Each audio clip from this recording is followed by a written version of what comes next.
Hello everyone, I'm Trey Rich and you're watching The Buzz. On today's show, we have the winner of America's Got Talent, Brandon Leake. In our artist spotlight, we have Lecrae, and then we have Apollo Mighty and Miranda Mayo, and finally, the cast of The War with Grandpa. It's a fun show, so let's get this party started. My name is Brandon Leake, and let's get buzz, y'all.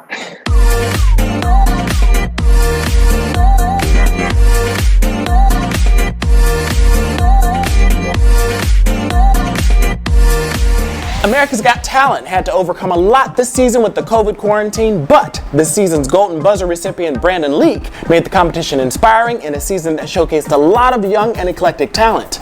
Brandon made America stand up and listen. We have Ray up next, who got a chance to talk to him about his journey and what's up next for him. Hi, Brandon. Hello, how are you? I'm so excited for you. Thank you so much. I'm internally jumping all over the place. Well, I saw you yesterday. You were pretty excited, and I was very, very glad for you. Of course, I know excited is the feeling, but tell us more. Tell us how it feels to be the champion of America's Got Talent this season. To be honest, more than anything, I'm just humbled. This is a moment where I've been praying for this type of an opportunity for years, and to have that prayer answered in this fashion, I couldn't have written it better. This moment was truly the culmination of a lot of work, time, effort, passion, and dedication to an art form that hasn't gotten a lot of love in the mainstream, but in this sense now has provided me with so much more than I could have ever asked for. So walk us through a bit of your season. So from your audition and just, thinking about hey, I wonder if I could get on America's Got Talent to, your ultimate moment last night. Yeah, I have to finish the final portion of the series today, but I've actually been navigating my whole journey on Instagram and this story posts. And I think the last one is part 6. But from the start of the journey to just scrolling on Facebook and seeing that they were doing AGT casting again, to actually signing up to go, getting my yes from the producers, going out to the Dolby Theater to an empty audience and performing in front of the judges, getting my golden buzzer, all that. And then finally, that part has kind of all settled in, but being here, dealing with the anxieties of how's the world going to respond to these poems? Does this poem resonate? Should I do a different one? The sadness of my partner, my wife not being able to be here, my daughter being back at home and not seeing her for almost a full month, and being man, is this sacrifice worth it? If I don't win the show, will I regret having been gone all this time? And then from poem to poem, doing Pookie and seeing the world's response, and it not even being a political stance, just an interpersonal one of this poem is about empathy. Empathize with this experience that I deal with, and that at least 13% of the populace here in this country has to deal with. To then talking about my fatherlessness growing into healing and generational restoration, and being able to see one of the top pinned comments on that video being a young person who said, "I've never talked to my father before. I have his number and I'm going to call him for the first time today." And knowing that my poem helped cause some healing in their life, to then closing it out, not caring what America thought anymore, and saying, I'm throwing all that away for the sake of being able to give my daughter this gift. And doing that poem, it's been a wild ride, but it's been so worth it. Of course, you were a Golden Buzzer recipient.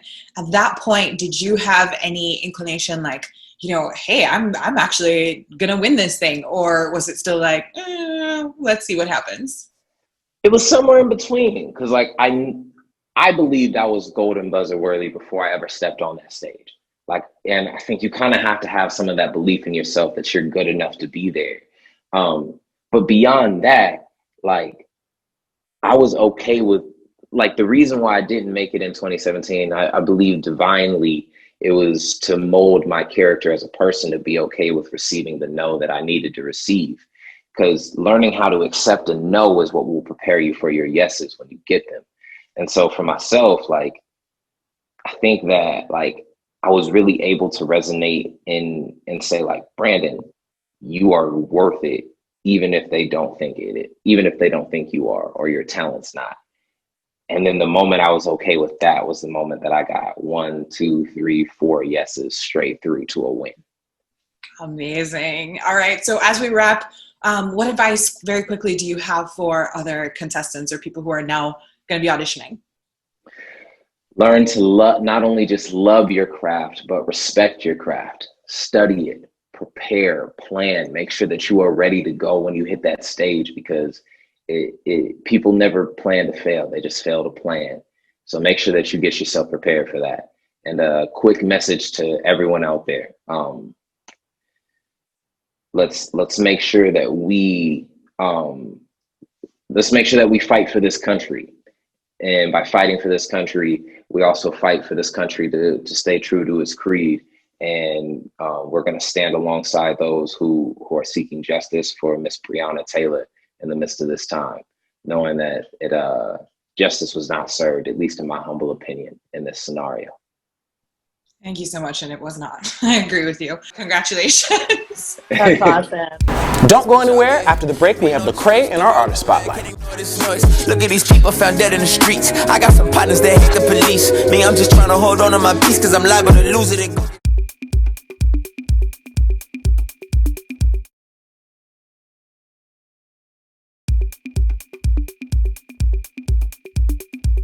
Lecrae has quietly achieved award-winning rap stardom throughout his career. Hailing from Houston, Texas, he continues to inspire not only through his music, but in his community. He just dropped a video for Wheels Up featuring Marky Bassey. We have him up next in our artist spotlight to give us all the details of his inspirational journey. Let's take a look. What's going on, y'all? This is Lecrae, artist, actor, activist, you name it. I'm a professional dabbler, so, live and direct. Okay, I was told a long time ago to let the drama go and go and find a goal. Run for the edge like Geronimo. Sky high, I fly, I'm Vamanos. All that was a lifetime ago. Nowadays, I just gotta make time to go. Take my G's to Belize, now we all overseas, man. Look at what God be on. Lord, got me on, guide me home. When I die, I reside where I belong. When I fly, I delight the flight is long. Give me time, clear my mind and find my zone. Yeah, introverted work, please do not disturb. I just need some time for me. Isolate and meditate and pray and wait and hope somebody pray for me. And I got into it honestly through just being in Texas around that whole independent movement and seeing that live and direct, you know what I mean? And just that was the model that was set for me. I remember seeing Paul Wall carrying around a box of CDs under his arm and just realizing like, oh, that's how it's done. And I felt like I had music that I wanted people to hear, at the beginning stages of my career. Nobody was really like blending the authenticity of what I felt like hip hop music was, and then infusing faith into that mix, and that's really what I was about doing, and so that's what really came to fruition for me.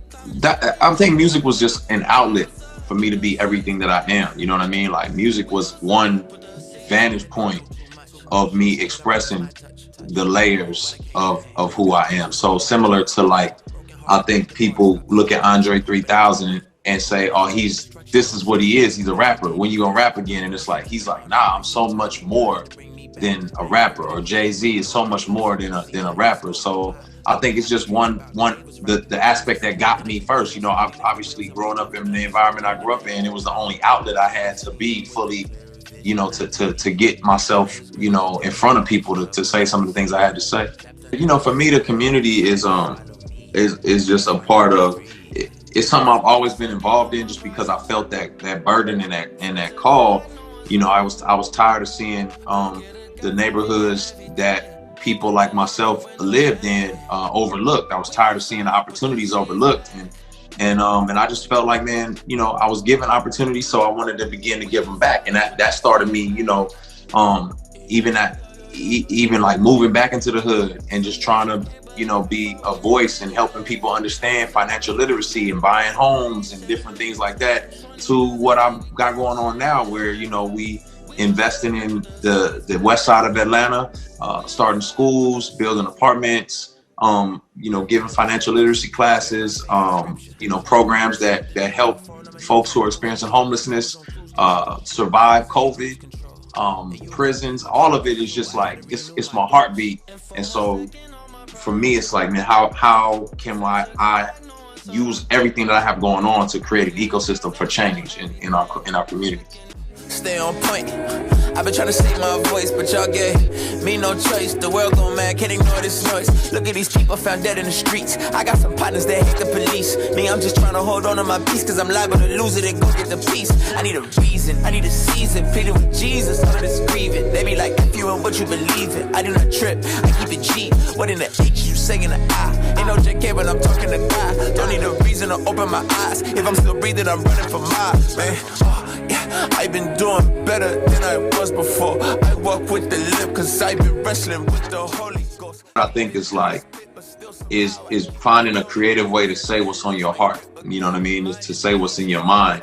And as I've gotten older and my views have gotten more complex, it's harder to say it in music. You know what I mean? So it's like, as stuff gets more complex and nuanced and you start thinking about stuff, it's like, I can't even fit this into a song. So you just try to, songs are breadcrumbs now. You know what I mean? It's like a breadcrumb to something more expansive. And that's what I try to do, is like give some breadcrumbs so people can investigate. What's going on, y'all? This is Lecrae. Welcome to my YouTube world. What's up, everybody? Welcome back. I'm in Norway. We are in the Big Easy. And here, I want to restore your mind. I want to restore your hope, your peace, your laughter. I want to restore you. Yeah, my team was just like, Lecrae, people don't know the many facets of who you are. And I think people will be surprised to know that there's so many different dynamics of who you are. So it's like, all right, bet, you know what I mean? Like, how do I expose them to that? And I wanted to be fun. I wanted to be silly. And I felt like, my audience wasn't giving me room to do that on social media in a lot of ways. And so I was like, well, shoot, I'll just do it via YouTube, you know what I mean? And that's what I began to start doing. The video series is called Road to Restoration, where I'm just walking people through my journey, and allowing them to see the restoration process that I've had to go through in order to be healthy, whole, and to make music that will reflect the journey. Me meeting my dad for the first time, me working on music, doing classes at universities, just to understand the road that I need to travel. I've been doing better than I was before. I walk with the limp, cause I've been wrestling with the Holy Ghost. Deep into the spit. Understand that I'm a faith-driven person. But I think there's so much more nuance that people don't understand. And so what ends up happening is they say, oh, you found restoration, what you do? Pray. And so I just throw an elbow at them and just say, I lost my religion, but I found my faith. So it's like, wait, what did you, if it wasn't the religious stuff, then what's going on? And I'm helping them understand that I went through a lot of different types of chaotic seasons and situations. And it was not following these religious rules that got me through. That's what religion is. It's duty. It was genuine faith, and faith means you have to do some work, right? Because if you don't do the work, then you don't really believe change can happen. So it takes faith to get out there and say things that are hard to say or do things that are hard to do. And that's what I had to exercise. Yeah, make sure you check me out on IG, Lecrae. I'm on Twitter, I'm on social media, I'm on all of them. I'm there. But follow me, I'll take you somewhere. What's going on, y'all? I am Lecrae, and you just been buzzed. Wheels Up is out now on all streaming platforms, and the video can be seen on YouTube, so don't miss it. After the break, we have the cast of The War with Grandpa, so don't go anywhere.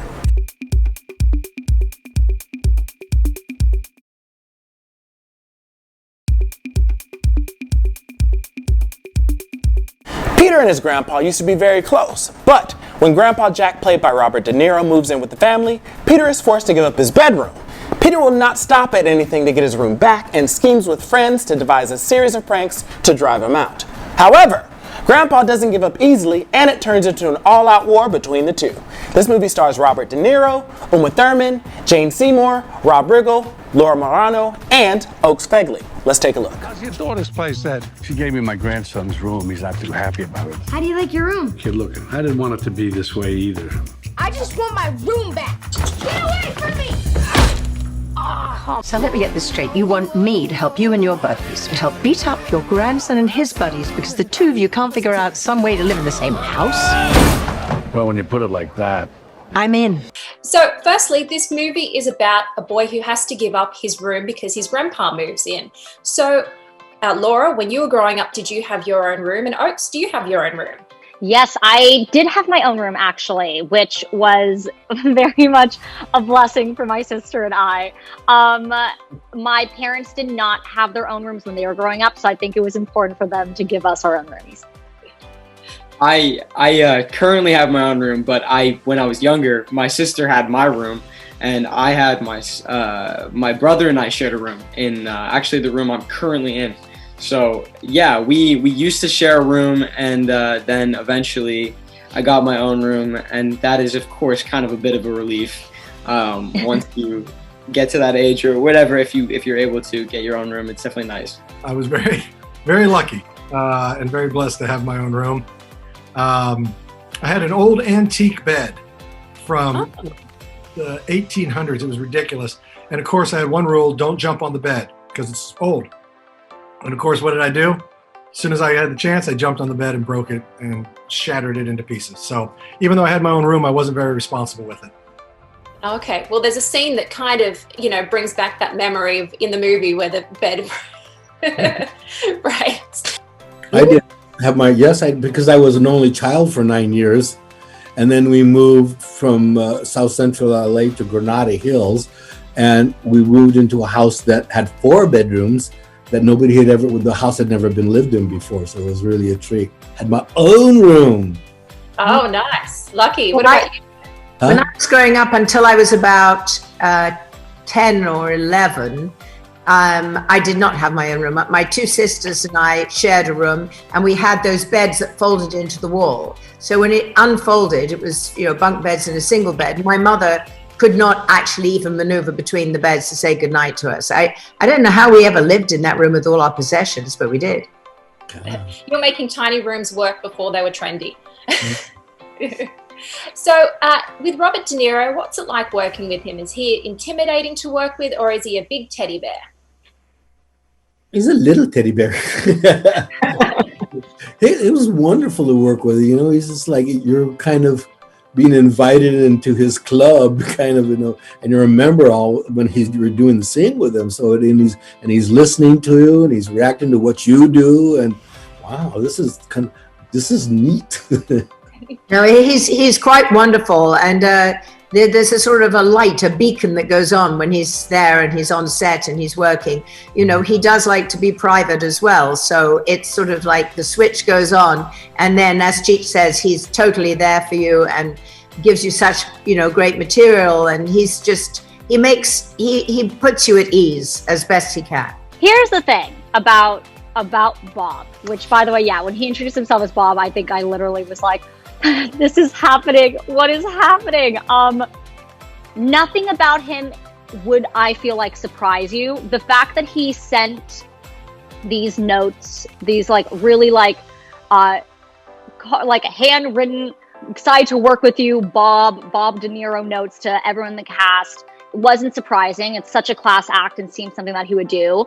But his personality just isn't necessarily surprising. He's such a genuine person. He's always been this genuine person when I've watched him or watched interviews, and he's exactly who he is. It's intimidating, but also kind, but also kind of keeps himself, but also takes his work seriously. So he's just kind of all of those things in one. Oh, that's amazing to hear. One of my favorite scenes was the dodgeball trampoline scene. So I've got to ask you, Oaks, what was it like filming that scene? Of course. I think, it was definitely a fun day. It was like 1 or 2 days that we were filming that entire time.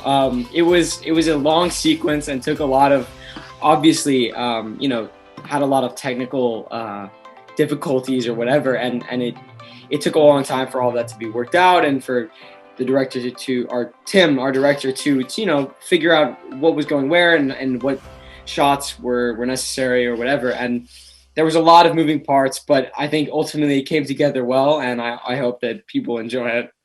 Jane knows more about that than I do. Go ahead, Jane. You know what? It was dangerous. Let me tell you, it was dangerous. And I think what was funny was that all of us wanted production to think that we were very able-bodied and perfectly capable of doing this without being hurt.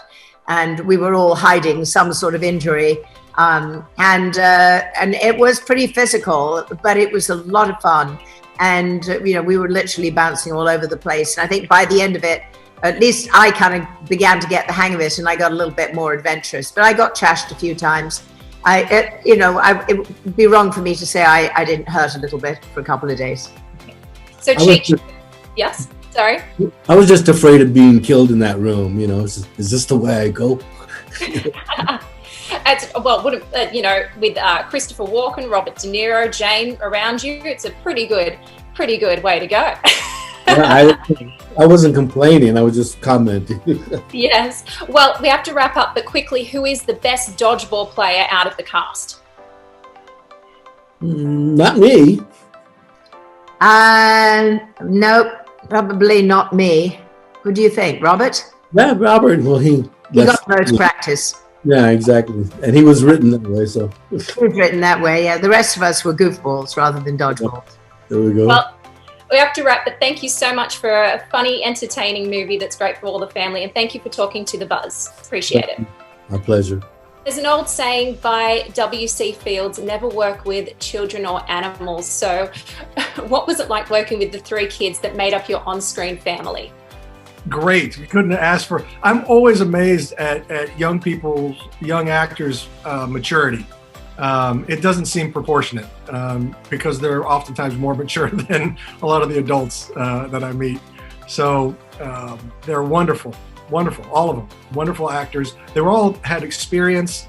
Even Poppy came to the table with experience, and they were all pros. And I don't know, I'm always impressed with young actors. I just know when I was their age, there's no way I could do what they're doing. I was just too much of a goofball. Well, we have to wrap up, but quickly, who is the best dodgeball player out of the cast? Not me. Nope, probably not me. Who do you think, Robert? Yeah, Robert. Well, he got most practice. Yeah, exactly. And he was written that way, so. He was written that way, yeah. The rest of us were goofballs rather than dodgeballs. There we go. Well, we have to wrap, but thank you so much for a funny, entertaining movie that's great for all the family, and thank you for talking to The Buzz. Appreciate it. My pleasure. We gotta end this somehow. Santa's dead! Did you see that?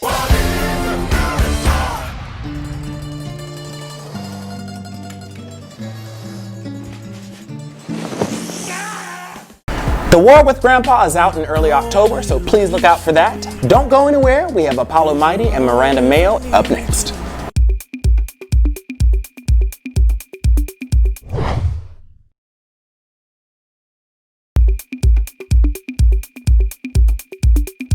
So walking around with nobody, I knew it from the jump, but I fought it up. You threw me for a loop, but I caught it. So I'm a solo artist. I was quarantined with Miranda, my partner, and I just asked Miranda to jump on this song with me because she's very talented.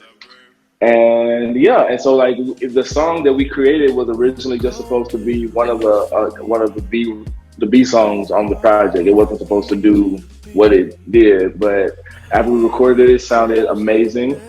So I picked it as a single, and it's kind of what happened. And we're still working together on some other projects too together. So my dad was a jazz musician and a big reason why I got involved with music and never really pursued. He really took a deep dive into alcoholism, which affected my family. And so I feel like this is kind of like carrying on a legacy for us and a career that he never really got to experience. Also, I like going by Mr. Mayo because I feel like I am a strong woman who a lot of times I've had to be the Mr. Mayo in my life. I've had to be my own father. And so, you know, it's like, you can call me Mr. I also just love, I feel like it's a nod to the trans community and just being playful with gender and really just kind of getting like people to expand their awareness. And it's like, yeah, like I look the way I do. I'm a cis female, and you can call me Mr. And it's not a big deal.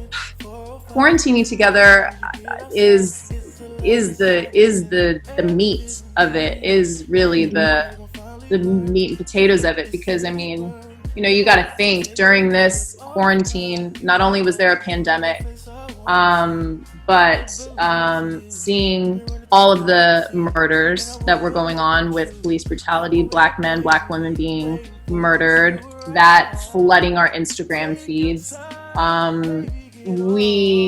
There was a lot, and then that all piled on top of being unemployed, you know, for the foreseeable future. All of us were away from our families. So, and in intimate relationships. So there's so many different stresses piled on top of that. I think music and singing, that it was just a way for us to express. It was a way to release. And it wasn't something that it was like, okay, 5, 6, 7, 8. It was literally just, you know, we're in the kitchen and here we go and we're singing.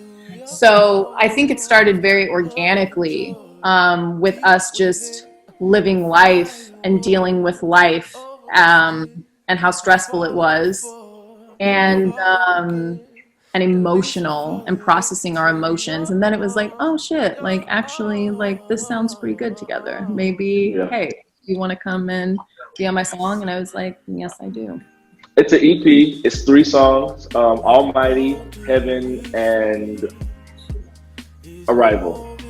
I forget the name. I forget the names all the time. It's changed so many times. So I was like, have you heard the song? And I couldn't, and the only reason why I didn't say the title was because I was like, what is it? What's it? It was Scorpion for a minute. Yeah. ETA. Mm-hmm. Yeah. It's been a few things. It's called Arrival. My favorite on the project is Heaven. I mean, I love Arrival, you know, it's like there's, like the features, I mean, are just great, but Heaven is my shit. Yeah, and my favorite is Almighty, because it took me the longest to write. It took me a year and some change to write that one song. So there will be a music video releasing sometime in October for the song that we have together called Arrival, which I remember the name of. There you go. Behavior is on all streaming platforms: Tidal, Spotify, and Apple Music. Just search Apollo Mighty. And I'm Mr. Mayo on Twitter, on Instagram. I'm mostly on Instagram, but I watch The Social Dilemma, so, you know, sparingly now. Hi, I'm Apollo Mighty. Hi, I'm Mr. Mayo, and you have just been buzzed.